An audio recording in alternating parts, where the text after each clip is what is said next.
Hey guys, welcome back. Previous video, we were working on our chat functionality. So we can, if we demo this again real quick, can host and do this and find a match. Server can say hello, yell it actually if he wants to. Client can connect. Client can, well, not select a character, but they can also chat. Say hi server, like so, and it shows up like so. So that's how far we've got with our lobby setup. We're now at the point where we can transition from our lobby. We select characters here. Both of us select a character. What happens when we click Start Session and proceed to one of our gameplay maps? We'll need to set up our gameplay blueprints for that, so we're going to do that in this video. We're also going to set up our load screen and enable chat inside of our gameplay maps as well. And then we'll pause, and then the next video we'll wrap things up. So let's go and continue.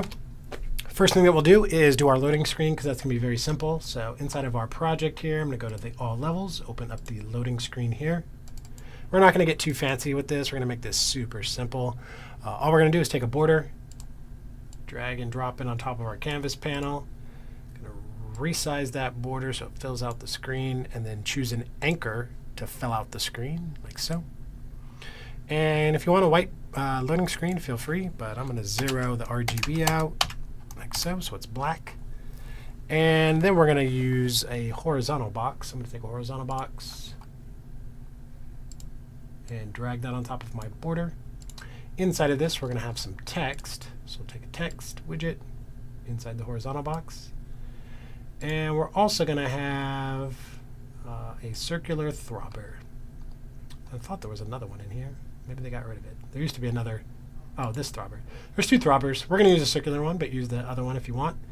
So I'm going to take this circular throbber and drop it on top of the horizontal box, like so. And this horizontal box, we need to make some changes to it. We need it to appear on the right side of the screen and all the way down at the bottom, like so, because that's typically where loading text is. You can put it wherever you'd like. But for this, let's make some changes to the actual text here. So I'm going to select this.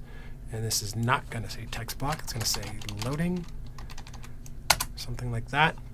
We can increase the font size. So I'm going to bump this up to say 52. We're also going to change the style. Let's make it light, like so. It looks a little bit cooler. And for this, let's go ahead and also make changes to the throbber as well. So for the throbber, we'll say the number of pieces is 8, not 89, but 8. And the radius is 50, something like that. Looks pretty good. Let's make some other adjustments to this. So for the circular throbber, go ahead and expand the padding up here. We're going to make some changes to this. So for the left, we'll say kick it over to the left a little bit like so. We'll leave the top as is, but the right, we'll kick it in 20 as well, and 20 from the bottom too. So it just kind of pushes it up out of that corner a little bit. So I think that looks good for a loading screen. We don't need to do anything else, actually. We can compile and save this. We don't need to do anything on the graph. We're just going to display this. So I'm going to close this now. And the next thing that we're going to work on is our gameplay chat screen. So let's go ahead inside the all levels. Let's open up gameplay chat here. And inside of it, all we're going to do is take our chat window that we've already created. This chat window here, drag and drop it in. So, and then kind of resize it however you want your chat window to appear. Something like this. And you can position it wherever you want, bottom, left, center, but we're going to position ours to the left over here. So we'll do this, and let's anchor it to the left, like so. I'm also going to give this a name. We're going to call this the gameplay chat. So we'll call it gameplay chat, like so. And let's compile and save it. And that's actually all we need to do with this as well, because all of our functionality is going to exist within this widget. So that's all we need to do here. If we had other UI elements, we could have like health up here. We could have an inventory that slides in. But for our initial purposes, all our UI is going to contain is our chat window so that we can chat with other players. So let's close this. The next thing that we need to do is set up our gameplay game mode. So let's go ahead and do that. It's going to be inside the blueprints folder and the gameplay game mode. Go ahead and double click, open that up. And you may need to open it in the full blueprint editor. Go ahead and do that. I was playing with it in between videos, so mine might look a little bit different. So go ahead and do that. Once you're in the full blueprint editor, we don't need the event tick here. Actually, we don't need either of these. So I'm going to delete both of those. And the node that we're going to be using to start things off for us is, if we right click, it's called the event on swap player controllers. So event on swap player controllers here. And we're going to use this to keep track of whenever somebody transitions from the lobby map into the gameplay, this will get called and tell us the new player controller. So we're going to populate that as a variable so that we can keep track of that. So let's let's create a variable first. So I'm going to create a variable. This variable is going to be called all player controllers. So, and this is going to be of the player controller type, the reference. And let's make sure that it's replicated. And we'll give it a category, which we'll call game info is fine. We'll hide it under there. Okay, from there, let's hold control and drag that into the graph. Well, before we do that, let's delete that. Sorry about this. Let's make sure that this is an array, because it's not going to be just a one player controller. It's going to be an array that we want to keep track of, so we'll make it an array. Let's compile now, and let's control drag that into the graph. There we go. Now we can drag off of this and say add, because we're going to add to it each new player controller. So go ahead and plug that in there. Plug the executable in, like so. And that's all we need to do for this. Just add a comment around this and say keeps track of connected player controllers. That's what that will do for us. Okay. This next portion of script is going to be very similar to what we did in our lobby, and that's going to be the handling of spawning or respawning our player. So we're going to right click and create a custom event. Custom event is going to be called respawn player. Respawn player is going to be executed on the server, so run on server and make sure it's reliable. It's going to need two inputs. First input is going to be a player controller. Second one is going to be a character, and it's going to be the character class. So character class, and this will be the player controller, and this will be the player character. Like so. So let's compile. First thing that we need to do before we respawn our players, because we are inside of a gameplay map now, is get all of the spawn points. So let's right click and say get all actors of class. And we're looking for player start. And we can connect this up actually. Let's go ahead and connect that up. So that's going to be the first thing we do. Once we have that, we'll promote this to a variable called spawn points. We can put that under game info, and we can replicate it. Okay. Once we have that, then we can say spawn actor from class. So spawn actor from class. Let's connect this up. The class is going to come from this event here, which is going to be called from our gameplay player controller, which we're going to set up in a moment. But for now, we can just plug this into there if we can. Let's see, plug that into there, like so. The spawn transform, similar to what we've done before. We're going to take our spawn points, control drag it in, drag off of it, and get the length so that we have the total number of spawn points. Again, because we're doing a random spawn, we can do it this way. So I'm going to drag. Once we have the length, I'm going to subtract 1 from it, -1. Then we can get one of those. And we're going to say random int in range, random integer in range between 0 in our array and the last one, so max. And that's going to be the one that we try to get. And once we get that, then we can say get actor transform at that point. That's going to be our spawn transform. So let's plug that in there. It's very similar, exactly similar to what we've done before in our lobby game mode. So to finish this off, let's right click and say possess.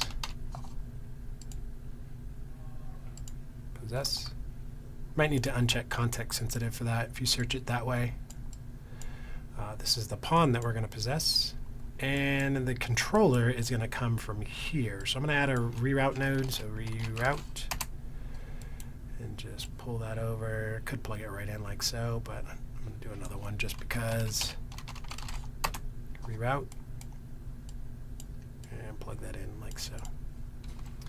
So that is respawn or spawn with the selected character, which will come from our player controller. So I'm going to add a commenter on this and say spawn the player with their selected character from the gameplay player controller. So something like that. Okay, last thing that we need to do inside of this is, because we don't have any additional rules or anything in our gameplay maps, all we're going to do is, let's see, right click, event on logout. So event on logout at this point, what we'll do is cast to, let me check this, cast to our gameplay player controller. And then what we'll need to do is inside of our game info instance, that destroy session caller way back in the day that we created, we're going to call that now so that we can destroy the session so that we can join new ones down the road. So we'll say get game instance. From here, we'll drag off this and say cast to game info instance. And let's plug that in. You know what? We don't need to do that. I'm going to do this instead. I'm going to convert this to a pure cast. So right click, convert to pure cast. Perfectly fine to do it the way we did up there, but we don't need to do it, so I'm not going to do it. And from it, we can call destroy session caller. Now it's asking for the player controller to which we are destroying the session, which is going to come from here. So we'll plug that in. So let's add a commenter on this and say event on logout, destroy session caller in game info instance. So that's all we're doing for our gameplay game mode. Obviously, if you're doing rules and if you're doing like a capture the flag or a point system or etc., all that would be done inside of here, but we just want to get players into the gameplay maps in this tutorial series. So this will do that. So let's save this and let's close this out. Next thing that we need to do is the gameplay player controller. So let's go ahead and do that. Just double click, open this up. And you may need to open in full editor. Go ahead and do that so that you get to the graph like so. Again, your event begin play and event tick may be grayed out because I was playing with this in between videos. So for this, what we'll do, let's see, we don't need either of these, do we? No, we don't need the event tick, but we do need the event begin play. So the event begin play, first thing that we're going to do is check and see if this is a local controller. So is local controller. And then we'll branch off of this, connect this up, connect this up. If it's not a local controller, we're not going to do anything. If it is, we'll remove all widgets. So remove all widgets. So our load screen that could potentially be up, we'll remove it. We also created a variable and stored this as a variable in our game instance, but this will ensure that all widgets get removed. So I'm just going to do that for now. Next thing that we'll need to do is actually load our character at this point. So for this, I'm going to create a function to handle this. So let's go ahead and create a function, and we'll just call it load game, like so. And load game, inside of load game, what it's going to do is load game from slot. So load game from slot. Let's connect this up, promote this to a variable called player settings save, like so. Has to be that same slot name so that we can access it. I'm going to compile and set the defaults for that now, so it should be the same name as this. I'm going to copy, paste. I like to do that when I'm doing my save slots, just whatever the variable name is the slot name, so it's easy to remember what the slot name should be. So for that, what we need to do now is actually cast to our player save game. So cast to the player save game at this point. Once we do that, we can get the S player save. So get S player, or info I should say. Get the S player info. Once we have that, we can promote that to a variable inside of our player controller here. So I'm going to right click on this, promote this to a variable called player settings. Player settings. And let's connect this up. Let's also make sure that it's replicated. So I'm going to compile and save that and hop back to the event graph now and call this load game. So let's drag off of this and say load game. So it loads our character and our setting saves, our player settings. Because what we're going to do now is similar to what we've done in the past. It's on the server, we're going to tell the server, we're going to pass our player settings information to the server so that we can process respawning the player character. So I'm going to create a custom event just below this. This custom event is going to be called pass character info to server. And we're going to make sure that this is only run on the server and that it is reliable. And it has one input of the player info type. And we'll call this player settings info. So now let's compile. And let's call that at the end down here. So after loading the game, we're going to say pass character info to server. And what we're going to be passing is this player settings info. So let's connect that up like so. Okay, that will handle loading our information. So let's say it loads player info and passes to pass to server side player controller. Oh, that was terrible. Let's actually make sure that we spell that right. So server side player controller. So then it will run this where we can process respawning the player, etc. So what we'll do first is let's store this now on the server side. And we'll say right click, get game mode. And we'll cast to our gameplay game mode. So our gameplay game mode at this point. We'll connect this up. And from here, we can call that respawn player. Just connect this up like so. Now it's asking for the player controller. That's going to be ourself. The character is actually going to come from our player settings. So we can take this, control drag it in, break it apart, and expand this. And there's our character. So let's plug that in there. Like so. The next thing that we need to do as part of this is to set up our chat display in the gameplay maps. So I'm going to create another custom event down here. Custom event. The custom event is going to be called setup chat window. And this is going to be run on the owning client. So we'll run this on the owning client. It's going to be reliable. It doesn't need any inputs, but we're going to make sure that it is reliable. So let's compile. And then at the end, we'll call that setup chat window. So we'll say setup chat window. Okay, so that's all we need to do for this section. So let's add a comment around this. And this is passes character info, info,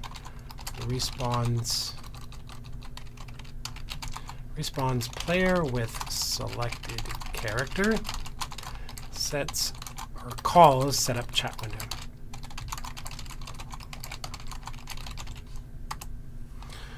Okay, that's what that does. A couple more things that we need to do in here. We should be able to test all this out in a second. So the chat window, which executes on the owning client here. For this, we'll right click and just create a widget. That widget is going to be gameplay chat. Now, if you were doing, like I said, HUD or health and all that stuff, you would store that in a widget that had chat and had all this other stuff in it.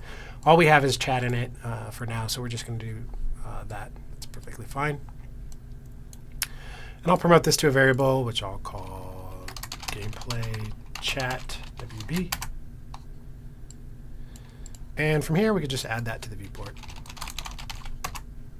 So this will draw it, or create it, and add it to our screen. So we'll add a comment around this and just say creates gameplay chat and adds to the viewport.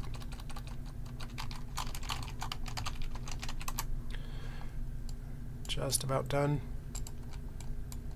Next thing we need to do is very similar to what we did in our lobby player controller, and that's processing and handling the chat. So it's going to be almost identical, except we're casting now to our gameplay player controller and our gameplay game mode. So let's right-click, custom event.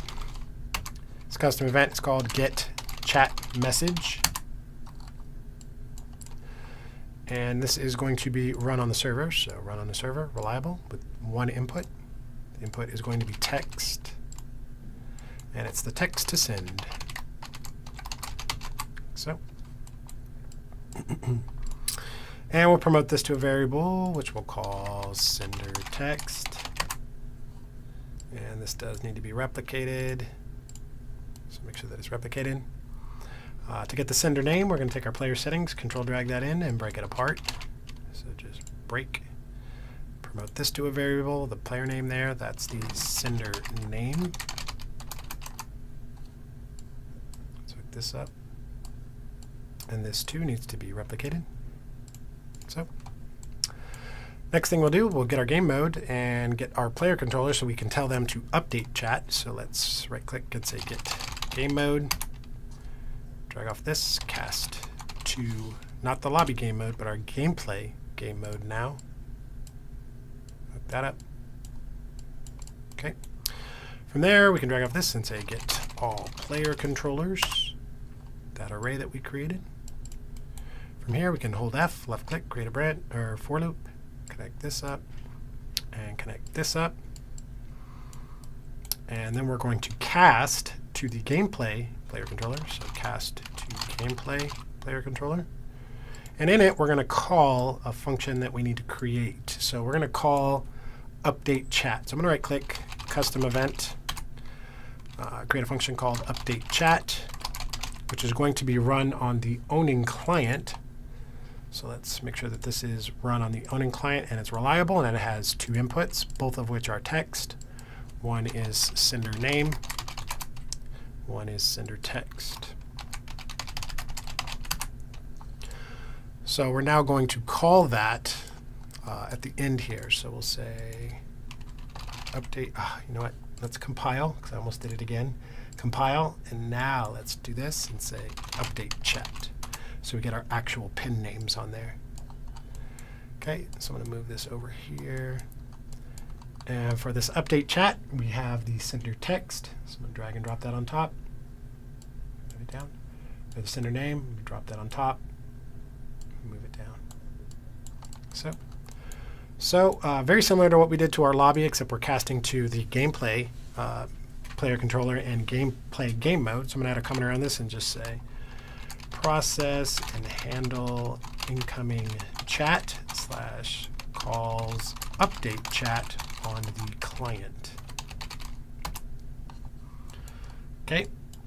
For the update chat, what we're going to do here is let's take our gameplay chat widget blueprint, hold control, drag that in, drag off of this and get the gameplay, let's see, get gameplay chat is what we called it.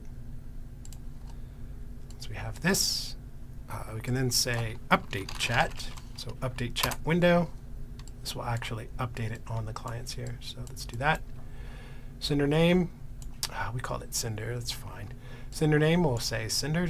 And sender text, we'll call it text. I guess that's fine. They're consistent. That's all we need to do. So add a comment around this and say updates the client chat window. So compile and save. And there's one more thing that we'll do in here. We haven't provided a way for the player to get a mouse cursor on screen. So very quickly, we'll just right click and hit T on our keyboard. T, and we'll right click and say flip, flop. And whenever T is pressed, we're going to right click and say set show mouse cursor. So the first time we press T, it will turn it on. You can copy and paste this now. Second time we press it, it will turn it off. So I'm going to add a comment around this and just say T to type for now. You can add in an actual input for this later if you'd like, but this should get us started. So I'm going to compile and save. And there's one final thing that we need to do inside of our gameplay chat window, or our actual chat window, I should say, before we can test all this out. So I'm going to close this, and I'm going to go down to the all levels, and let's open the chat window. And inside the chat window, we can go to the graph. On our user entered text and committed section here, what we need to do right now, we're only casting to the lobby player controller. We need to, if we're using our gameplay player controller, cast to that. So we'll drag off this and say cast to gameplay player controller. We can do this off the cast failed, which is fine. And inside of our gameplay player controller, we use to get chat message, just like above. That text is going to come from here still. And when we're done with that, we're still going to want to set our chat entry, the place where we enter our chat, to empty. So with all of that, let's compile and save, and let's close this. So we should be ready to test this out now. Again, with server travel, you cannot do this in Pi. So I'm going to do a standalone game here. Let's save everything. Make sure we save everything. And we should be able to go from the lobby into the gameplay map with our selected characters. Let me just bring this in. And I'll host a game and say it's the Good Times server with 6 players. Hit accept. Good Times, 1 of 6. Sweet. I can go ahead and change the map if I want and change it to 20, like so. Can select the character. We're going to come in with Mr. Frosty here, just because it's me. This still works. I can say start session. It's going to load, and I'm inside my second arena that I've selected. And with my selected character, there's also a character back here that I forgot to delete, which we'll do that a little bit later, but I can press T to get my mouse cursor. Should be able to type in here now, which it does. So we're just about done. We've gone from the front end into a lobby map with other clients that we can connect to. We've gone from the lobby into a gameplay map that we've selected. In the next video, we'll test this all out with Steam integration. I'll show you how you can test locally as well. And then we'll do a little bit more polish and a little bit more cleanup before we wrap this series. So that's going to do it for this video. Thank you guys for watching, and we'll see you in the next video.